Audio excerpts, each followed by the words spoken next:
Hello everyone. Today we will start our new topic, literary terms. And the first literary term about which we will discuss in this class is sonnet. Sonnet से related जितने भी points हैं वो इस class में हम आज study करेंगे. तो चलिए स्टार्ट करते हैं आज की क्लास. देखिए first, the word sonnet is derived from the Italian word sonetto which means small lyrics. जो ये वर्ड है सोनेट, ये कहाँ से लिया गया है? Italian word sonetto. जो इटालियन वर्ड है सोनेटो, वहाँ से लिया गया है. विच मीन्स स्मॉल लिरिक्स, जिसका मतलब क्या होता है? स्मॉल लिरिक, एक शॉर्ट पोएम. अब नेक्स्ट देखिए सोनेट के फीचर्स. क्या क्या फीचर्स हैं सोनेट के? Sonnet is a 14 lines poem written in iambic pentameter. जो सोनेट होती है वो 14 लाइन की पोएम होती है. 14 लाइन्स की पोएम होती है और किस में लिखी जाती है? Iambic pentameter. ये आयम्बिक पेंटामीटर होता क्या है? देखिए, आयम मीन्स फुट, पेंटा मीन्स 5 और मीटर मीन्स रिदम. अब डिटेल से इसको आगे पढ़ते हैं. देखिए, in poetry a group of 2 or 3 syllables is referred to as a foot. Poetry में a group of 2 or 3 syllables, group 2 or 3 syllables का, 2 या 3 syllables, syllables यानी शब्दांश, शब्द के अंश.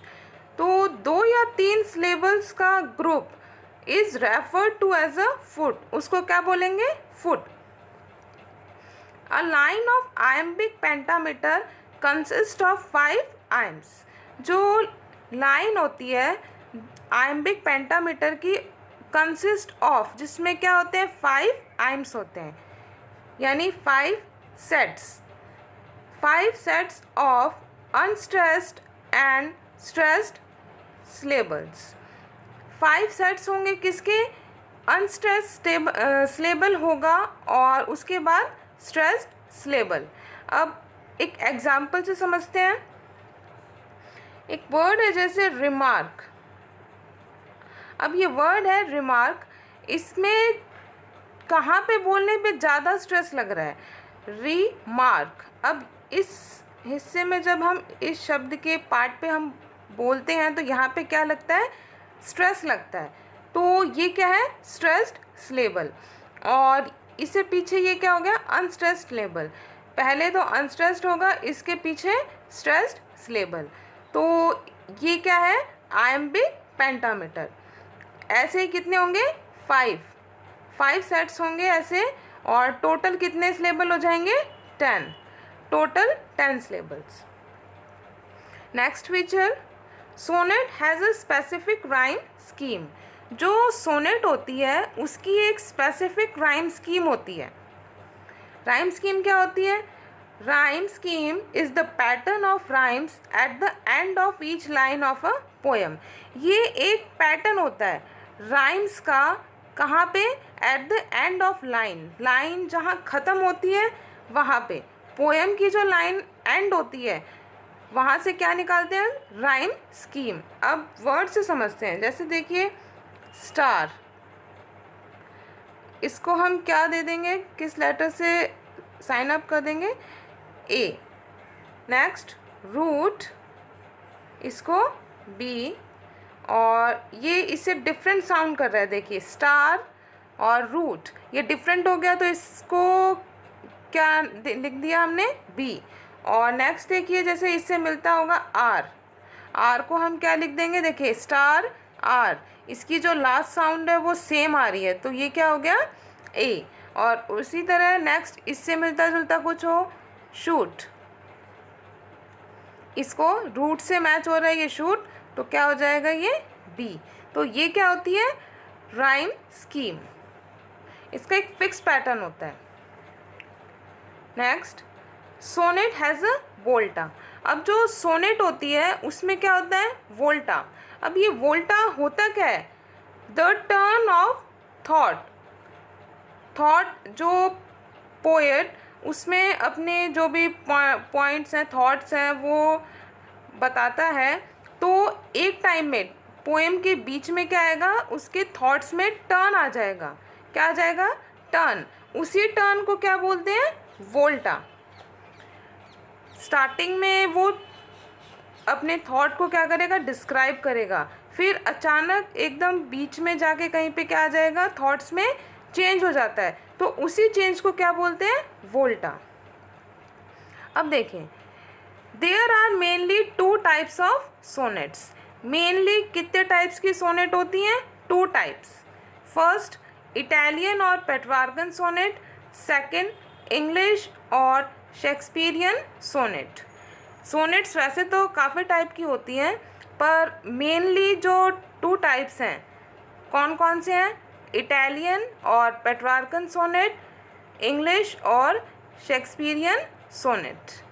अब नेक्स्ट इसको डिटेल से स्टडी करते हैं। देखिए, फर्स्ट इटालियन और पेट्रार्कन सोनेट। अब क्या होती है इटालियन और Petrarchan sonnet? A Roman Catholic priest Dante who wrote sonnets for the first time, but the sonnet form was systematically introduced by Francesco Petrarch. अब देखिए, इसकी कुछ ब्रीफ हिस्ट्री देखिए इटालियन सोनेट की। अब एक रोमन कैथोलिक प्रीस्ट, ईसाई पादरी, रोमन कैथोलिक प्रीस्ट था, क्या नाम था? दांते। क्या नाम? Dante. Who wrote sonnets for the first time, जिन्होंने पहली बार क्या लिखी? सोनेट लिखी। But the sonnet form was systematically introduced by Francesco Petrarch. लिखी तो किसने? दांते ने, जो एक रोमन कैथोलिक प्रीस्ट थे, और उसको सिस्टमैटिकली सही ढंग से किसने लिखा, किसने इंट्रोड्यूस किया? देखिए, फ्रांसिस्को पेट्रार्क। फ्रांसिस्को पेट्रार्क ने किया। अब जो दांते हैं उनका टाइम पीरियड क्या है? 1265 से लेके 1321, 1265 से लेके 1321, ये इनका टाइम पीरियड है। और जो ये फ्रांसिस पेट्रार्क थे, इनका है 1304 से लेके 1374। अब देखिए, लिखी तो दांते ने, और इसको सिस्टमैटिकली किसने इंट्रोड्यूस करवाया? Francisco Petrarch. फ्रांसिस्को पेट्रार्क को क्या कहेंगे? क्या कहते हैं? The father of sonnet. इन्होंने फर्स्ट सिस्टमैटिकली इंट्रोड्यूस किया सोनेट को, इसी वजह से द फादर ऑफ सोनेट कौन हुए? Francisco Petrarch. The Petrarchan sonnet is divided into 2 stanzas, the octave and the sestet. जो पेट्रार्कन सोनेट होती है वो कितने स्टैंजास में डिवाइड होती है? 2 स्टैंजास। टोटल कितने स्टैंजास होंगे? 2। और जो ये जो पेट्रार्कन सोनेट है, इसका जो फर्स्ट पार्ट होता है उसको क्या बोलेंगे? ऑक्टेव। और जो नेक्स्ट सेकंड पार्ट होता है उसको सेस्टेट। और जो ये ऑक्टेव पार्ट होता है ये 8 लाइन्स का होता है, और जो ये सेस्टेट पार्ट है ये 6 लाइन्स। ऑक्टेव 8 लाइन का और sestet 6 line. Petrarchan sonnet 2 stanzas में डिवाइड होती है। The octave part sets up a question and the sestet attempts to answer it. जो ऑक्टेव पार्ट होता है वो क्या, उसमें क्या होता है? एक क्वेश्चन होता है, सेट्स अप अ क्वेश्चन, जिसमें पोइट क्या करता है? क्वेश्चन प्रेजेंट करता है, and the sestet attempts to answer it. और जो पोएम का जो सेस्टेट पार्ट होता है वो क्या करता है? उस क्वेश्चन का आंसर देता है, उससे हमें उसका आंसर मिलता है। ऑक्टेव पोर्शन में तो क्वेश्चन होगा, और सेस्टेट में उसी क्वेश्चन का क्या मिल जाएगा? आंसर। अब देखिए, ये जो पेट्रार्कन सोनेट है इसकी राइम स्कीम क्या है? फर्स्ट स्टैंजा ऑक्टेव जो पार्ट है उसकी राइम स्कीम है A B B A, A B B A. और जो सेकंड स्टैंजा है सेस्टेट जिसको बोलते हैं, उसकी राइम स्कीम है CDE। बेसिकली जो ज़्यादातर पोएम्स में राइम स्कीम देखी जाती है लास्ट की सेस्टेट पार्ट की, वो ये होती है, पर जो कुछ अदर पोएम्स हैं उनमें ये राइम स्कीम भी देखी जाती है। तो ये थी इटालियन और पेट्रार्कन सोनेट। अब नेक्स्ट देखिए इंग्लिश और Shakespearean sonnet. In England, sonnet was first introduced by Watt and Surrey, who returned from Italy in the second half of 16th century. Hence, they are considered the father of English sonnet. अब England में sonnet was first introduce. England में sonnet को first किसने introduce करवाया? Wyatt and Surrey. Who return from Italy, जो कहाँ से आए थे? इटली से आए थे। In the second half of 16th century. Hence they are considered, इसी वजह से इनको क्या कहा जाता है? The father of English sonnet. The father of English sonnet तो किसको कहा जाता है? वॉट एंड सर्रे को। और द फादर ऑफ सोनेट किसको कहा जाता है? फ्रांसिस्को पेट्रार्क को। तो वॉट एंड सर्रे ने इसको इंट्रोड्यूस किया था कहाँ पे? इंग्लैंड में। The Shakespearean sonnet is named after Shakespeare not because he invented it but because he is the most famous writer of this type of sonnet. अब जो शेक्सपियरियन सोनेट है वो किसके नेम पे रखा गया है? शेक्सपियर की। अब ज़्यादातर जो सोनेट्स हैं, ये जो इंग्लिश सोनेट, वो जो सोनेट्स हैं उनको शेक्सपियरियन सोनेट कहा जाता है। क्यों? क्या रीज़न है उनको शेक्सपियरियन सोनेट बोलने का? Not because he invented it, कि इसका श्रेय शेक्सपियर को जाता है, शेक्सपियर के नाम पे रखी गई हैं, पर इस वजह से नहीं कि शेक्सपियर ने खोजी है ये, because he is the most famous writer of this type of sonnet. क्योंकि जो सोनेट ये जो शेक्सपियर थे ये क्या करते थे? ज़्यादातर इसी फॉर्म में अपनी पोएम्स कंपोज किए इन्होंने। जितनी भी इनकी लगभग जो पोएम्स हैं वो इसी फॉर्म में लिखी गई हैं। तो इसी वजह से क्या कहा जाता है इन सोनेट्स को, इस टाइप की सोनेट को? Shakespearean sonnet. शेक्सपियर ने इन्वेंट नहीं की, बस उन्होंने क्या किया, ज़्यादातर अपनी जो पोएम्स थी वो इसी फॉर्म के बेस पे लिखते थे। Next, this type of sonnet has 3 quatrain of 4 lines followed by a 2 line couplet.